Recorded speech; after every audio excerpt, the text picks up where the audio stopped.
కదా ఇంకో పెద్ద చిత్రం అండి. మీరు చూశారో లేదో. ఎందుకు దీన్ని నవరస హాస్య కళా చిత్రం అని అంటున్నానంటే, ఎంత హాస్యాన్ని పండించాడంటే, అదేంటి, మేము అధికారంలోకి వస్తే, వచ్చేది లేదు చచ్చేది లేదు, అది వేరే విషయం. మేము అధికారంలోకి వస్తే ఎంతమంది పిల్లలుంటే అంతమందికి 15,000 రూపాయలు చొప్పున ఇస్తాం అన్నాడు. ఆగొచ్చుగా, జనాన్ని అంటున్నాడు. ఒక పిల్లవాడుంటే ఎంత అన్నాడు, 15,000 అన్నారు కింద. ఇద్దరుంటే ఎంత అన్నాడు, ఈయన 30,000 అన్నాడు. ముగ్గురుంటే ఎంత అన్నాడు కింద. వాళ్ళు 45,000 అంటుంటే ఈయన ముగ్గురుంటే 90,000 అన్నాడు. 15,000 90,000 అని తెలిసినటువంటి ప్రబుద్ధుడు లోకేష్ గారు. ఆయన లోకేష్ గారంట నిన్న విశాఖలో తన యాత్ర ముగించాడట. దానికి అద్భుతమైనటువంటి ఒక సభ జరపాలంట. అది పోలేపల్లి అనే గ్రామంలో జరిపి అద్భుతంగా జరిగింది. మన లోకేష్ పాదయాత్ర యువగణం అద్భుతంగా జరిగింది, తెలుగుదేశం బతికే ఉంది అని చూపించాలని తాపత్రయపడుతున్నారు. ఉదయభాన్ లాంటి వాళ్ళని పట్టుకురావాలని చూశారు. ఇక్కడ ఇద్దరు దొరికారండి యాంకర్లు. వీడు ఉదయభాన్ కన్నా కొద్దిగా కాస్ట్లీ యాంకర్లు. ఒక ఆయన ఏమో బాలకృష్ణ, తెలుసుగా, సినిమా హీరో. బయటకు వస్తే మేసం తిప్పి హాస్యం చేయటంలో ఆయన్ని మించిన వాడు లేదు. ఆయన ఒక యాంకరు. ఆయన యాంకరు, బంధువు కదా, మామగారు. ఆయనకేం ఉదయభాన్ గారి లాగా రెమ్యూనరేషన్ ఏం అవసరంలా, పిలిస్తే వచ్చేస్తాడు, అల్లుడు కదా. అందుకని పిలిస్తే వచ్చి యాంకరింగ్ చేయడానికి పోలేపల్లిలో సిద్ధంగా ఉన్నాడు. ఆయనతో చాలదంట, ఇంకొక యాంకర్ కావాల్సి వచ్చాడు. ఆయన కొద్ది కాస్ట్లీ యాంకర్ అండు. మన బాలకృష్ణలాగా బంధంతో రాడు, ఉదయభాన్ లాగా రెమ్యూనరేషన్తో రాడు. ఆయనకి నోట్లు కావాలి, సీట్లు కావాలి. ఆయనే దత్తపుత్రుడు పవన్ కళ్యాణ్ గారు, ఆ యాంకర్ కావాలి. ఆ యాంకర్ని ముందు పాపం ఇక్కడ మాట చెప్పాలండు. ఈ మొత్తాన్ని మనం చూసినట్లయితే ఏమనిపిస్తుందంటే, మీరు కొద్దిగా ఆలోచన చేస్తే, ఆంధ్ర రాష్ట్ర తెలుగు ప్రజానీకం ఎక్కడున్నా కొద్దిగా ఆలోచన చేసినట్లయితే, ఒక అసమర్థుడైనటువంటి కుమారుణ్ణి నాయకుడిగా చేయటం కోసం ఒక వృద్ధ తండ్రి పడుతున్న పాటలు మీకు కనపడుతూ ఉంటాయి. నెంబర్ 1, ఆయన తీసుకొచ్చి ఎమ్మెల్సీ ఇచ్చి మంత్రి చేసి ఓడిపోయేంత జరిగిన ప్రయాణం. అదేవిధంగా కుప్పంలో బయలుదేరి రేపు పోలేపల్లిలో విజయోత్సవ సభ పేరుతో జరుగుతున్నటువంటి కార్యక్రమం, ఈ మధ్యలో జరుగుతున్న డ్రామా అంతా పాపం ఈ వృద్ధ తండ్రి పడుతున్నటువంటి ఆవేదన, తన అసమర్థుడైనటువంటి కొడుకుని సమర్థుణ్ణి చేయాలని పడుతున్న తాపత్రయం చూస్తుంటే పాపం కాస్త జాలేస్తుంది. ఎందుకంటే మెటీరియల్ లేదు అక్కడ. మీ అబ్బాయి దగ్గర మెటీరియల్ లేదు, కానీ ఉన్నట్టుగా భ్రమింప చేయాలని చెప్పేసి ఈనాడులో ఫ్రంట్ పేజీ రాతలు, ఆంధ్రజ్యోతిలో ఫ్రంట్ పేజీ రాతలు, TV5లో వార్తలు, ABNలో వార్తలు, దుమ్ము దులిపేస్తే పెద్ద నాయకుడు అయిపోతాడు అనుకుంటున్నారు. నేను అడుగుతానయ్యా, చంద్రబాబు నాయుడు గారు అంత బాగా విజయవంతమైతే మీ అబ్బాయి ఒకటి చేత పెట్టచ్చు, నువ్వు కూడా కలిపి పెట్టచ్చు, బాలకృష్ణ ఎందుకు?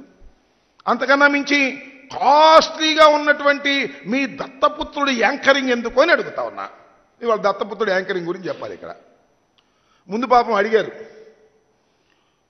చంద్రబాబు నాయుడు గారు, మా అబ్బాయి నాయకుడిని చేయాలనుకుంటున్నాను, యువగణం విజయవంతం కాలేదు, నువ్వు వస్తే ఆఖరిలో బాగా జనం కూడా వస్తారు, నువ్వు రమ్మని అన్నారు.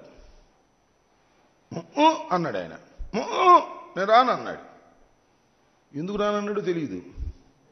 మళ్ళా ట్రై చేశారు. ఎవరి ద్వారా? నాదెళ్ల మనోహర్ గారి ద్వారా.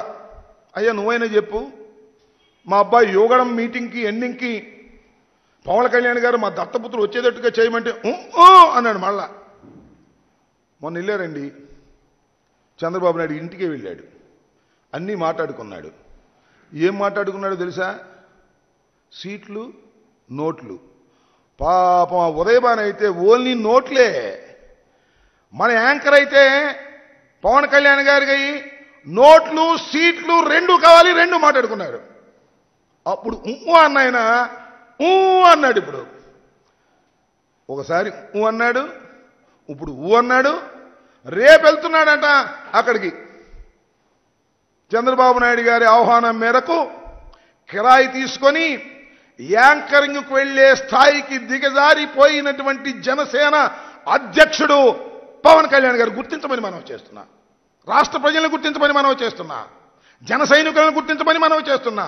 ఒక అసమర్థుడైన కుమారుణ్ణి కనకపు సింహాసనమును ఎక్కించాలని ఒక శునకాన్ని ప్రయత్నం చేసే విధంగా తండ్రి ప్రయత్నం చేస్తుంటే ఆ ప్రయత్నాన్ని ఈ శునకాన్ని కనకపు సింహాసనమును ఎక్కించేందుకు మన ప్రబుద్ధుడు జనసేన పార్టీ అధ్యక్షుడు వెళుతున్నాడయ్యా. మీ స్థాయి అది.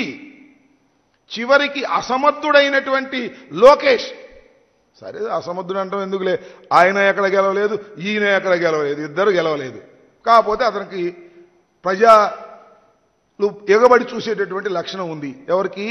మన పవన్ కళ్యాణ్ గారికి. ఆయన ఏం చెప్పాడు కదా చాలా సందర్భాల్లో, నన్ను చూడటానికి వస్తున్నారు తప్ప ఓట్లు వేయడానికి రావట్లేదు.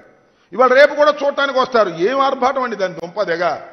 స్పెషల్ ఫ్లైట్లో, స్పెషల్ ట్రైన్లో, స్పెషల్ బస్సులు, కారులు, స్కూటర్లు మొత్తం దించేశారు. బాగా ఉంది కదా డబ్బు, దోచేసిన డబ్బు.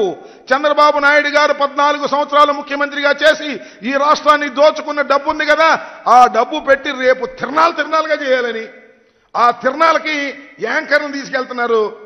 మన బాలకృష్ణ బంధు యాంకరు, క్యాష్ సీట్లు నోట్లు ఉన్న యాంకరు ఈ పవన్ కళ్యాణ్ గారు. ఇద్దరు వెళ్ళి లోకేష్ గారు గొప్పోడని చెప్తారా?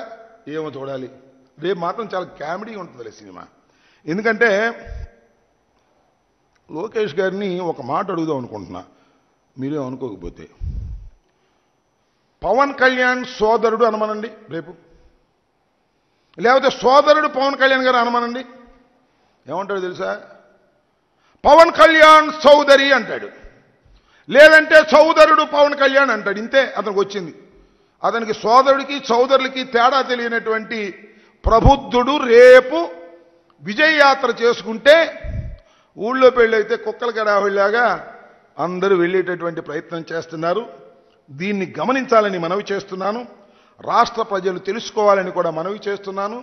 చరిత్రలో ఇది ఒక ఫెయిల్యూర్ అయినటువంటి సినిమాని రజతోత్సవంలాగా చేసుకుంటే సెక్స్ అవుద్దని భావించేటటువంటి ఒక మ్యానిపులేటర్ తండ్రి చేస్తున్నటువంటి ఒక ప్రయత్నంగానే దీన్ని భావించాలి. మొత్తం జరిగినటువంటి యువగళమంతా కూడా అట్టర్ ఫ్లాప్ షో, అశుభాలతోనే జరిగినటువంటి షో అని కూడా మనవి చేస్తున్నాను.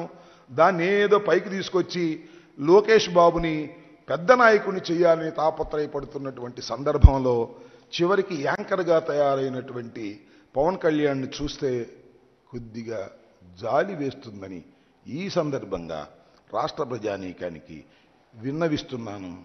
చివరికి వెళ్తాడా రేపు? ఏమో, ముట్టకపోతే వెళ్ళడు, ముడితే వెళతాడు.